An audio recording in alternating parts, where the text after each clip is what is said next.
ಇಷ್ಟು ಚೆನ್ನಾಗಿ ನಮಗೆ ಒಂದು ಕಾಂಬಿನೇಷನಲ್ಲಿ ಇವತ್ತೊಂದು ನಾನು ಕರಿ ಟ್ರೈ ಮಾಡಿದ್ದೀನಿ. ತುಂಬಾ ಚೆನ್ನಾಗಿ ಬಂದಿದೆ, ಟೇಸ್ಟು ಕೂಡ ಹಾಗೆಯೇ. ನಾನಿವತ್ತು ಬೆಳಿಗ್ಗೆ ನೀರು ದೋಸೆ ಮಾಡಿದ್ದೆ, ಸೊ ಹಾಗಾಗಿ ಇವತ್ತು ನೀರು ದೋಸೆ ಜೊತೆ ಇದನ್ನು ಸರ್ವ್ ಮಾಡ್ತಾಯಿದ್ದೀನಿ. Hi friends, welcome back to my YouTube channel. ಹೇಗಿದ್ದೀರಾ ಎಲ್ಲರೂ ಚೆನ್ನಾಗಿದ್ದೀರಾ ಅಂತ ಭಾವಿಸ್ತೀನಿ. ಇವತ್ತು ಒಂದು ಸೂಪರ್ ಆಗಿರುವ ಸೋಯಾಬೀನ್ ವಿತ್ ಎಗ್ ಕರಿ ಕ್ವಿಕ್ಕಾಗಿ ಹೇಗೆ ಮಾಡೋದು ಅಂತ ತಿಳಿಸ್ಕೊಡ್ತೀನಿ. ಅದಕ್ಕಿಂತ ಮುಂಚೆ ವಿಡಿಯೋಗೊಂದು ಲೈಕ್ ಮಾಡಿ, ಹಾಗೆಯೇ ಶೇರ್ ಮಾಡಿ, ಜೊತೆಗೆ ಕಮೆಂಟ್ ಕೂಡ ಮಾಡಿ.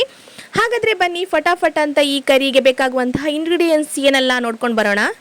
ಮೊದಲಿಗೆ ಈ ಸೋಯಾಬೀನ್ ವಿತ್ ಎಗ್ ಪೊಟ್ಯಾಟೊ ಕರಿ ಮಾಡೋಕ್ಕೆ ಒಂದೇ ಒಂದು ಹಸಿಮೆಣಸು ತೊಗೊಂಡಿದ್ದೀನಿ. ಒಗ್ಗರಣೆಗೆ ಸ್ವಲ್ಪ ಕರಿಬೇವಿನ ಎಲೆ, ಒಂದು ದೊಡ್ಡ ಗಾತ್ರದ ಟೊಮೆಟೊ, ಹಾಗೆ ಇನ್ನೊಂದು ದೊಡ್ಡ ಗಾತ್ರದ ಈರುಳ್ಳಿ ತೊಗೊಂಡಿದ್ದೀನಿ. ಇನ್ನು ದೊಡ್ಡ ಗಾತ್ರದ ಒಂದು ಆಲೂಗಡ್ಡೆ ತೊಗೊಂಡಿದ್ದೀನಿ, ಅಷ್ಟು ಸಾಕಾಗುತ್ತೆ ಇಲ್ಲಿ. ಇನ್ನು ಹೆಸರಿನಲ್ಲೇ ಇರುವ ಹಾಗೆ ಸೋಯಾಬೀನ್ 1 ಕಪ್ ತೊಗೊಂಡಿದ್ದೀನಿ. ಅದು ಬಿಸಿ ನೀರಿನಲ್ಲಿ ಹಾಕಿದ ಮೇಲೆ ಅದರ ಗಾತ್ರ ದೊಡ್ಡದಾಗುತ್ತೆ ಅಲ್ವಾ, ಹಾಗಾಗಿ ಇವಾಗ 1 ಕಪ್ಗಿಂತ ಜಾಸ್ತಿ ಕಾಣ್ತಾ ಇದೆ. ಜೊತೆಗೆ 5 ಮೊಟ್ಟೆಯನ್ನು 10 ನಿಮಿಷ ಬೇಯಿಸಿ ಸಿಪ್ಪೆ ತೆಗೆದು ಇಟ್ಕೊಂಡಿದ್ದೀನಿ. ಹಾಗಾದರೆ ಇನ್ನು ತಡ ಮಾಡೋದು ಬೇಡ, ಈ ಕರಿ ಮಾಡೋದು ಹೇಗೆ ಅಂತ ನೋಡೋಣ. ಮೊದಲಿಗೆ ಗ್ಯಾಸ್ ಸ್ಟವ್ ಆನ್ ಮಾಡಿ ಒಂದು ಪಾತ್ರೆ ಇಟ್ಕೊಂಡಿದ್ದೀನಿ. ಅದು ಚೆನ್ನಾಗಿ ಬಿಸಿ ಆಗಬೇಕು. ಇದು ನೋಡಿ ಇವಾಗ ಚೆನ್ನಾಗಿ ಬಿಸಿಯಾಗಿದೆ. ಅದಕ್ಕೆ ಮೊದಲು ಎಣ್ಣೆ ಹಾಕ್ಕೊಳ್ಬೇಕು. ನಾನಿಲ್ಲಿ ತೆಂಗಿನ ಎಣ್ಣೆ ಉಪಯೋಗಿಸ್ತಾ ಇದ್ದೀನಿ. ನೀವು ಅಡುಗೆ ಎಣ್ಣೆ ಯಾವ್ದು ಬೇಕಾದರೂ ತೊಗೊಳ್ಬಹುದು. ತೆಂಗಿನ ಎಣ್ಣೆ ಹಾಕಿದರೆ ಫ್ಲೇವರು ಕೂಡ ಚೆನ್ನಾಗಿರುತ್ತೆ, ಜೊತೆಗೆ ಆರೋಗ್ಯಕ್ಕೂ ತುಂಬ ಒಳ್ಳೆಯದಲ್ವಾ. ಇನ್ನು ಎಣ್ಣೆ ಕೂಡ ಬಿಸಿ ಆಗಿದೆ. ಅದಕ್ಕೆ ಸ್ವಲ್ಪ ಸಾಸಿವೆ ಹಾಕ್ಕೊಂಡಿದ್ದೀನಿ. ಅದು ಪಟಪಟ ಅಂತ ಸಿಡಿಬೇಕು. ನಂತರ ಸ್ವಲ್ಪ ಬೇವಿನ ಎಲೆ ಹಾಕ್ಕೊಳ್ಬೇಕು ಒಗ್ಗರಣೆಗೆ. ಇನ್ನು ಬೇವಿನ ಎಲೆ ಸ್ವಲ್ಪ ಡ್ರೈ ಆಗ್ತಿದ್ದ ಹಾಗೆ ನಾನಿಲ್ಲಿ ಶುಂಠಿ ಬೆಳ್ಳುಳ್ಳಿ ಪೇಸ್ಟ್ ಹಾಕ್ಕೊಳ್ತಾ ಇದ್ದೀನಿ. ನಮ್ಗೆ ಎಷ್ಟು ಬೇಕೋ ಅಷ್ಟು ನೋಡಿಕೊಂಡು ನಾವು ಹಾಕ್ಕೊಳ್ಬೇಕು.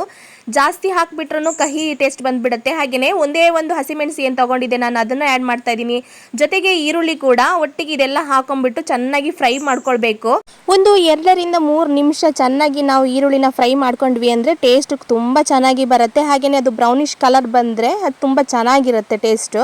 ಇನ್ನು ಈರುಳ್ಳಿ ಚೆನ್ನಾಗಿ ಫ್ರೈ ಆದಮೇಲೆ ಇದಕ್ಕೆ ನಾನು ಟೊಮೆಟೊ ಕೂಡ ಆ್ಯಡ್ ಮಾಡ್ತಾ ಇದ್ದೀನಿ. ಅದನ್ನು ಕೂಡ ಚೆನ್ನಾಗಿ ಫ್ರೈ ಮಾಡ್ಕೊಳ್ಬೇಕು. ಇವೆರಡು ಒಟ್ಟಿಗೆ ಹಾಕಿಬಿಟ್ಟು ಒಂದು ಚೂರು ಉಪ್ಪು ನಾವು ಆ್ಯಡ್ ಮಾಡಿಬಿಟ್ಟು ಚೆನ್ನಾಗಿ ಫ್ರೈ ಮಾಡಿದ್ವಿ ಅಂದರೆ ತುಂಬ ಸಾಫ್ಟಾಗಿ ಬೇಯುತ್ತೆ. ಇದಿಷ್ಟು ಚೆನ್ನಾಗಿ ಫ್ರೈ ಆಯಿತು ಅಂತ ಅನ್ನಿಸಿದ ತಕ್ಷಣ ನಾನಿಲ್ಲಿ ಆಲೂಗಡ್ಡೆನ ಕಟ್ ಮಾಡಿ ಇಟ್ಕೊಂಡಿದ್ದೀನಿ, ಅದನ್ನು ಆ್ಯಡ್ ಮಾಡ್ತಾ ಇದ್ದೀನಿ. ಅದನ್ನು ಕೂಡ ಒಂದು 2 ನಿಮಿಷ ಚೆನ್ನಾಗಿ ಫ್ರೈ ಮಾಡಿ ಇದ್ರ ಜೊತೆನೆ ತುಂಬ ಚೆನ್ನಾಗಿರುತ್ತೆ ಟೇಸ್ಟು, ಫ್ಲೇವರು ಕೂಡ. ಹಾಗೆ ನಮಗಿವಾಗ ಆಲೂಗಡ್ಡೆ ಬೇಯಬೇಕು. ಹಾಗಾಗಿ ಸ್ವಲ್ಪ ಎಷ್ಟು ನಾವು ನೋಡಿಕೊಂಡು ಎಷ್ಟು ಬೇಕೋ ಅಷ್ಟು ನೀರನ್ನು ಆ್ಯಡ್ ಮಾಡ್ಕೊಂಡ್ಬಿಟ್ಟು ಲಿಡ್ಡನ್ನು ಮುಚ್ಚಿದ್ರೆ ಆಯಿತು. ಅದು ಸ್ವಲ್ಪ ಚೆನ್ನಾಗಿ ಸಾಫ್ಟಾಗಿ ಬೇಯಬೇಕು, ಅಲ್ಲಿ ತನಕ ನಾವು ವೆಯ್ಟ್ ಮಾಡಬೇಕಾಗುತ್ತೆ. ಇವಾಗ ನೀವು ನೋಡ್ತಾ ಇರ್ಬೋದು ಆಲೂಗಡ್ಡೆ ತುಂಬ ಚೆನ್ನಾಗಿ ಬೆಂದಿದೆ. ಅಂದರೆ ನಾನು ನಿಮಗೆ ತೋರಿಸಬೇಕು ಅಂತ ಹೇಳಿಬಿಟ್ಟು ಇಲ್ಲಿ ನೋಡಿ ಪೀಸ್ ಮಾಡಿ ತೋರಿಸ್ತಾ ಇದ್ದೀನಿ. ನೋಡಿ 2 ಭಾಗ ಆಗ್ತಾ ಇದೆ. ಹೀಗಾದರೆ ಸಾಕು, ತುಂಬ ಚೆನ್ನಾಗಿ ಬೆಂದಿದೆ. ಇನ್ನು ಇಷ್ಟ ಆದಮೇಲೆ ಇದಕ್ಕೆ ನಾನು ಸ್ವಲ್ಪ ಅರಿಶಿನ ಪುಡಿ ಆ್ಯಡ್ ಮಾಡ್ತಾ ಇದ್ದೀನಿ. ಹಾಗೆಯೇ ಒಂದು 1/4 ಚಮಚ ಆಗೋಷ್ಟು ಜೀರಿಗೆ ಪುಡಿ, ಹಾಗೆಯೇ 1 ಚಮಚ ಆಗೋಷ್ಟು ಕೊತ್ತಂಬರಿ ಪುಡಿಯನ್ನು ಆ್ಯಡ್ ಮಾಡ್ತಾ ಇದ್ದೀನಿ. ಅದಾದಮೇಲೆ ನಾವಿಲ್ಲಿ ನೋಡಿಕೊಂಡು ಖಾರ ನಮ್ಗೆ ಎಷ್ಟು ಬೇಕು ಅಂತ ನೋಡಿಕೊಂಡು ಖಾರದ ಪುಡಿಯನ್ನು ಆ್ಯಡ್ ಮಾಡಿಬಿಟ್ಟು ತುಂಬ ಚೆನ್ನಾಗಿ ಫ್ರೈ ಮಾಡ್ತಾ ಇದ್ದೀನಿ. ಹಾಗೆಯೇ ನಾನು ಸ್ಟಾರ್ಟಿಂಗ್ಗೆ ಇಲ್ಲಿ ಒಂದು ಕಾಯಿಯನ್ನು ಚೆನ್ನಾಗಿ ರುಬ್ಕೊಂಡು ರೆಡಿ ಮಾಡಿ ಇಟ್ಕೊಂಡಿದ್ದೀನಿ. ಹಾಗೆ ಅದನ್ನು ಕೂಡ ಆ್ಯಡ್ ಮಾಡಿ ಇಲ್ಲಿ ತುಂಬ ಚೆನ್ನಾಗಿ ಮಿಕ್ಸ್ ಮಾಡ್ತೀನಿ. ಹಾಗೆಯೇ ನೀರು ಕೂಡ ನಾವು ಯಾವ ಒಂದು ಹದದಲ್ಲಿ ನಮಗೆ ಬೇಕು ಅಂತ ನೋಡಿಕೊಂಡು, ನಮಗೆ ಕರಿ ಏನಾದರೂ ಗಟ್ಟಿ ಬೇಕು ಅಂದರೆ ಸ್ವಲ್ಪ ನೀರು ಆ್ಯಡ್ ಮಾಡಿಕೊಂಡ್ರೆ ಸಾಕಾಗುತ್ತೆ. ಹಾಗೆ ನಾನು ಕೂಡ ನೋಡಿಕೊಂಡು ನನಗೆ ಎಷ್ಟು ತಿಕ್ಕಾಗಿ ಬೇಕು ಕರಿ ಅಷ್ಟು ನೀರನ್ನು ನಾನು ಆ್ಯಡ್ ಮಾಡ್ಕೊಂಡು ಇಲ್ಲಿ ಮತ್ತೆ ಕುದಿಲಿಕ್ಕೆ ಇಟ್ಟಿದ್ದೀನಿ. ಇವಾಗ ಇಲ್ಲಿ ಜಸ್ಟ್ ಒಂದು ಚಿಕ್ಕದಾಗಿ ಕುದಿ ಹತ್ತಾ ಇದೆ ಕರಿ. ಆಗ ಆ ಟೈಮಲ್ಲಿ ನಾವಿಲ್ಲಿ ಸೋಯಾಬೀನ್ ಏನು ಬಿಸಿ ನೀರಲ್ಲಿ ಹಾಕಿ ಇಟ್ಕೊಂಡಿದ್ದೆ ಅದನ್ನು ಇಲ್ಲಿ ಆ್ಯಡ್ ಮಾಡಬೇಕಾಗುತ್ತೆ. ಅದ್ರ ಜೊತೆ ಅದು ಕುದಿಬೇಕು ಕರಿ. ಯಾಕೆಂದರೆ ಸೋಯಾಬೀನ್ ನಾವು ಕರಿ ತಿನ್ನುವಾಗ ಸೋಯಾಬೀನ್ ಅದರಲ್ಲಿ ಕೂಡ ಉಪ್ಪು ಖಾರ ಎಲ್ಲ ಹಿಡ್ಕೊಂಡಿರುತ್ತೆ ಚೆನ್ನಾಗಿ. ಆ ಒಂದು ಉದ್ದೇಶಕ್ಕೋಸ್ಕರ ಇಲ್ಲಿ ಸೋಯಾಬೀನ್ ಹಾಕಿ ನಾವು ಚೆನ್ನಾಗಿ ಕುದಿಸಬೇಕಾಗತ್ತೆ. ಇನ್ನು ಇದಕ್ಕೆ ರುಚಿಗೆ ತಕ್ಕಷ್ಟು ಉಪ್ಪನ್ನು ಹಾಕಿಬಿಟ್ಟು ನಾವು ಚೆನ್ನಾಗಿ ಮಿಕ್ಸ್ ಮಾಡಿಬಿಟ್ಟು ಒಂದು ಲಿಡ್ಡನ್ನು ಒಂದು 2 ರಿಂದ 3 ನಿಮಿಷ ಮುಚ್ಚಿಬಿಟ್ರೆ ಚೆನ್ನಾಗಿ ಕುದೀತಾ ಇದೆ. ನೋಡಿ, ನೀವೇ ನೋಡ್ತಾ ಇರ್ಬೋದು.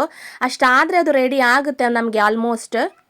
ಇವಾಗ ನೀವು ನೋಡ್ತಾ ಇರಬಹುದು ಕರಿ ಎಷ್ಟು ಸೆಟ್ಟಾಗಿ ತಿಕ್ಕಾಗಿ ಬಂದಿದೆ ಅಂತ ಹೇಳಿಬಿಟ್ಟು. ಫೈನಲಿ ಈ ಥರ ಬರುತ್ತೆ. ಇನ್ನು ಮೊಟ್ಟೆ ಆ್ಯಡ್ ಮಾಡೋದಿದೆ. ನಾನು ನಿಮಗೆ ತೋರಿಸ್ತಾ ಇದ್ದೀನಿ ಎಷ್ಟು ತಿಕ್ಕಾಗಿ ಬಂದಿದೆ ಅಂತ ಹೇಳಿಬಿಟ್ಟು.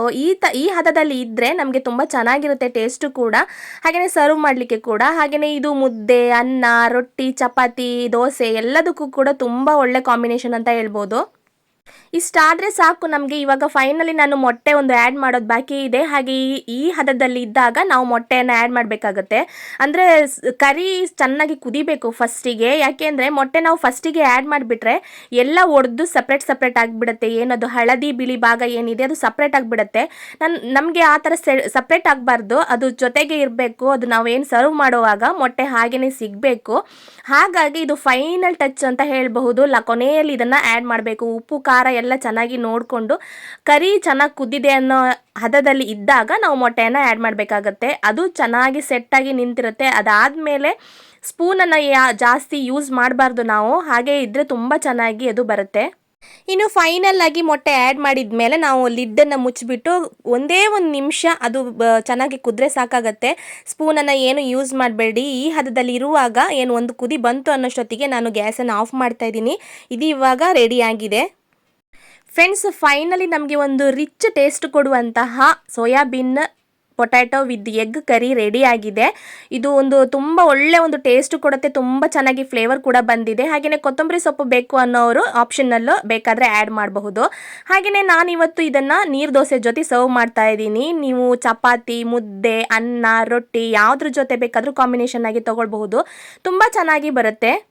ಇನ್ನು ಸೋಯಾಬೀನನ್ನು ಡಯಟ್ಗಾಗಿ ಕೆಲವರು ರೆಗ್ಯುಲರ್ ಆಗಿ ತಗೊಳ್ತಾ ಇರ್ತಾರೆ. ದಿನ ಒಂದೇ ಥರ ರೆಸಿಪಿ ಮಾಡಿ ತಿಂದು ಬೋರ್ ಆದರೆ ಒಂದ್ಸಲ ಈ ಕರಿಯನ್ನು ಟ್ರೈ ಮಾಡಿ ನೋಡಿ, ನಿಮಗೂ ವಾವ್ ಅನ್ನಿಸಬಹುದು. ಅದ್ರ ಜೊತೆಗೆ ಮೊಟ್ಟೆಯಲ್ಲೂ ಒಳ್ಳೆ ಗುಣಗಳಿವೆ. ಹಾಗೆಯೇ ಆಲೂಗಡ್ಡೆ ಮಕ್ಕಳಿಗೆ ಕೊಡೋದು ತುಂಬ ಒಳ್ಳೆಯದು. ಅದ್ರ ಜೊತೆಗೆ ಸೋಯಾಬೀನ್ನಲ್ಲಿ ಹೈ ಫೈಬರ್ ಕಂಟೆಂಟ್ ಇದೆ. ಜೊತೆಗೆ ಇದು ಡಯಟ್ ಮಾಡೋರಿಗೆ ತುಂಬ ಒಳ್ಳೆ ಫುಡ್. ಹಾಗೆ ನಮ್ಮ ದೇಹಕ್ಕೆ ಬೇಕಾಗಿರುವ ಗುಡ್ ಕೊಲೆಸ್ಟ್ರಾಲ್ ಜಾಸ್ತಿ ಮಾಡಿ ಕೆಟ್ಟ ಕೊಲೆಸ್ಟ್ರಾಲನ್ನು ಕಡಿಮೆ ಮಾಡಲು ಇದು ಸಹಾಯ ಮಾಡುತ್ತೆ. ಇನ್ನು ಡಯಾಬಿಟಿಸ್ ಕಂಟ್ರೋಲ್ನಲ್ಲೂ ಇಡಲು ಕೂಡ ಇದು ಸಹಾಯ ಮಾಡುತ್ತೆ. ಹಾಗೆಯೇ ಹೃದಯ ಆರೋಗ್ಯವನ್ನು ರಕ್ಷಿಸಲು ಇದು ಸಹಾಯಕಾರಿ. ಹಾಗಾದರೆ ಇನ್ನು ಯಾಕೆ ತಡ, ಒಂದು ಬಾರಿ ಈ ರೆಸಿಪಿಯನ್ನು ಟ್ರೈ ಮಾಡಿ ನೋಡಿ ಹೇಗಿದೆ ಅಂತ ಕಮೆಂಟ್ ಸೆಕ್ಷನ್ನಲ್ಲಿ ತಿಳಿಸಿ ಅಂತ ಹೇಳ್ತಾ ಮುಂದೆ ಒಂದು ಹೊಸ ವಿಡಿಯೋದೊಂದಿಗೆ ಮತ್ತೆ ಸಿಗ್ತೀನಿ. ಅಲ್ಲಿವರೆಗೂ ಎಲ್ರಿಗೂ bye. Thank you for watching.